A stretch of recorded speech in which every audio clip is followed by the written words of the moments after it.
waxaan soo gabagabeynay shirkii la xisaabtanka ee afarta tobood oo dalku leeyahay oo maanta aan isla meel dhignay maxaa noo qabsoomay maxaa noo qabsoomin xagee baan taaganahay xagee baan rabnaa inaan u dhaqaaqno labada sano soo socota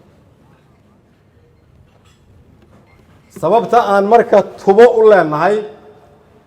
macnaheedu waxay tahay inaan ognahay jidka aan marayno wadiiqadeenu waxa ay tahay dhabaha aan marayno waxa yaala dushiisu sida ay tahay waxaan isla garanay inaan kulligeen ku wada socono hal dariiq waxaan isla fahanay dhagxaanta iyo godadka naga horeeya waxaan dhegaysanay heesihii ay bilaabeen walaalaheen horseed markii aan shaqada bilownay waxaan qaadanay inaan jidka tubaha ah oon ku shaqaynayno aan iska jirno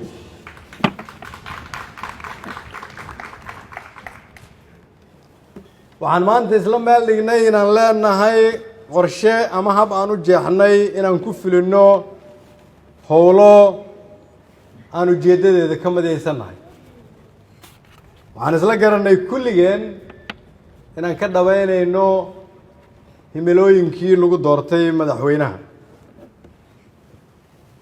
waxaan isla garanay qaab cusub oo ah abaabul shaqo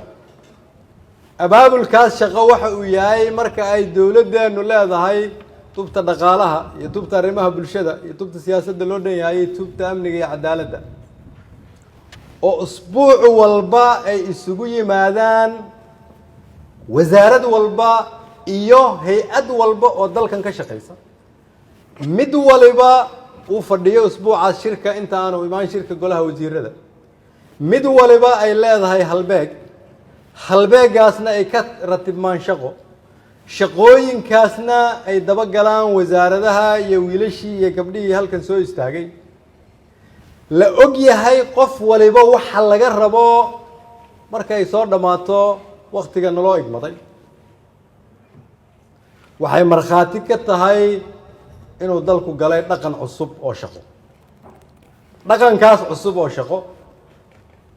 ayaa waxaan rabnaa ummadda Soomaaliyeed inaanay dhihin waan idinku taageersannahay laakiin waxaan rabnaa inay iyaguna nagula xisaabtamaan maadaama aan nahay shaqaalihii iyaga u shaqaynaya inteenna halkan joogta oo wasiir iyo ra-iisul wasaare ku-xigeen leh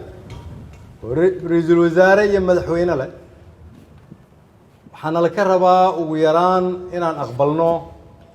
in ammaanadaas ay noo dhiibteen aan u xafidno waxaan idin ballan qaadaynaa in walba oo dadaalkeenu yahay inaanan ka hakran shacabka Soomaaliyeed haddii Ilaahay yiraahdo waxaan rabaa marka inaan dadka Soomaaliyeed u sheego hal eray oo ah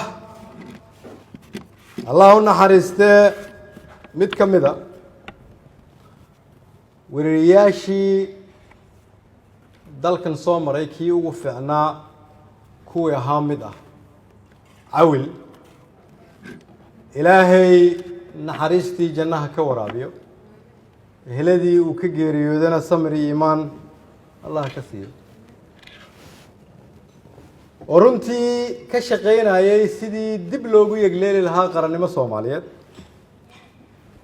ayaa wuxuu yiri marka aan arrinta Soomaaliya wax ka taabto Soomaaliya maanta waxay u baahan tahay qof walba oo Soomaaliyeed oo nool oo xay ah oo neefsanaya wuxuu yiri Soomaaliya waxay u baahan tahay qof kasta oo neefsanaya waayo wuxuu lahaa waxay soo martay dhib badan wuxuu noo sheegay Soomaaliya inay sakaraaday inaanay u baahnayn in la sakaraad dilayo in qof walbo damiir leh uu indhaha kala qaado uu yiraahdo anaa u hiilinayo dalkayga si dalka aan ugu munaafacaadsanno marka hore waa inaan u gurmanaa isaga ayuu yiri cawil Allah u naxariista wuxuu yidhi 10 qofood ama 30 qofood oo Soomaali ah oo talo loo dhiibay keligood waxba ma qaban karaan waa in lala qabtaa wuxuu inoo sheegay hadalkiisu waxa uu ahaa qof kasta wuxuu u baahan yahay inuu biyo helo inuu cunto helo inuu hoy helo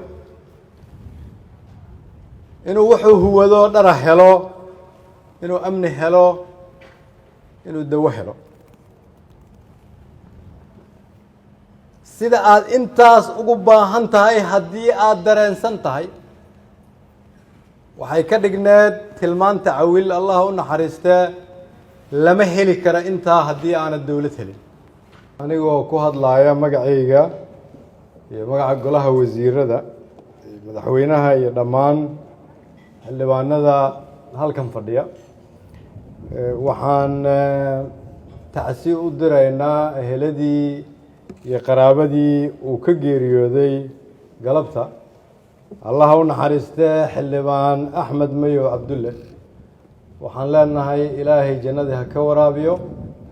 eheliyadii iyo qaraabadii uu ka geeriyoodayna samiri iimaan allah ka siiyo wuxuu ahaa xildhibaan axmed mayow cabdulle oo la dhihi jiray cornel ruush xildhibaan soomaaliyeed oo ka mid ah golaha shacabka shaqo badanna u soo qabtay qaranka soomaaliyeed waxaan leenahay ilaahay jannadii ha kugu nasiyo xildhibaanada saaxiibaday ah rag iyo dumar oo halkan jooga si gaar ah ayaan uga tacsiyeynayaa